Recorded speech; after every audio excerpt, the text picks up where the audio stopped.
Hey, just a quick show of hands out there. How many of you would love to move right now, but these damn interest rates just have you stressed out?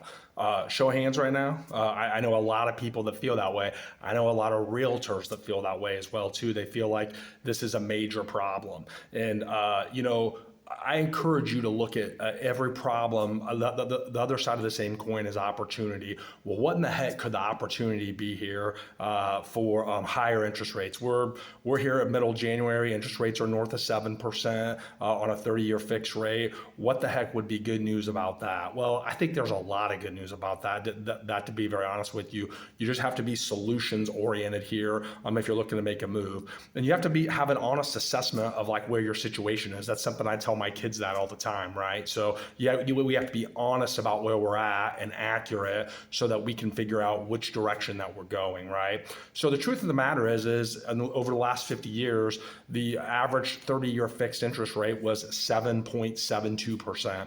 Over the last 50 years, that's the average. What we're used to in our short-term thinking and the thinking within our lifetime is that the norm is, 3, 4, maybe 5% mortgage rates, because from 2010 to 2021, the average 30-year fixed rate was a little over 4%, 4.5%. So that's our recent perspective. But the broader perspective over the last 50 years is that we're a little bit below what the average is right now. So we're just north of 7% right now. So we have to be honest and say, hey, what's more likely to happen over in the next few years? Is the 50-year average or the anomaly of the 10 or 11 years previous more likely to happen? So in my world, that's the weird time was actually the interest rates 3, 4, 4.5%. That was the weird time. We have to be honest that those times are probably never going to come back. But the crazy thing about time is it keeps marching on, right? So if you're somebody that's been delaying making a move, I encourage you to think about a possible move in this kind of fashion to kind of wrap your mind around it. When you're buying a property and you're getting a mortgage, you're actually buying two things. You're buying the house and you're buying the mortgage, right? And instead of saying buy the house, date the rate, my little spin on that is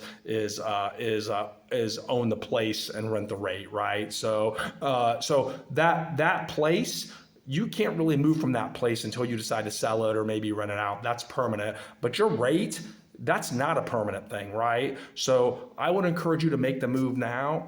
Inventory is rising. The market is becoming more normal from a historical perspective. Here in central Indiana, the average days on market is about 33 days right now. So buyers have more choice than they've had in a very, very long time. Also, if you're working with a real estate consultant and an expert that really understands what's going on, they can also present you a vast array of opportunities where maybe you would be able to buy a home where maybe the rate could be a little bit less. And that could be whether it's having a seller buy your rate down because there's more inventory and choice on the market. We're seeing that happen a little bit more. New construction is offering some financing incentives. I have a couple of clients that are taking advantage of that right now. Also, if you know how the assumable mortgage game works, which here at Andy Liechty and Associates we do, there's also maybe some interesting opportunities along those fronts. And nothing's ever fail-safe, right? But what we know for sure is time keeps marching on. And if you're somebody that was in 2022 waiting for rates to go down, 2023 waiting for rates to go down, in 2024, we're now in 2025. And I think the market we have is the market we're going to generally be in for most of the year. So if you want to continue to wait, that's certainly your perspective. I don't want to twist anybody's arm to do anything, but I would encourage you that if you're sick of waiting and you're ready to make a move, learn to see the opportunity and what's going on. Learn to work with a real estate team that understands how to maximize your opportunities, both from a negotiating standpoint and maybe just some interesting places where we can find rates that may be a little below market. So I hope you found this information helpful for you. And as always, if you know somebody looking to buy a home, we are never too busy for your referrals. Thanks so much.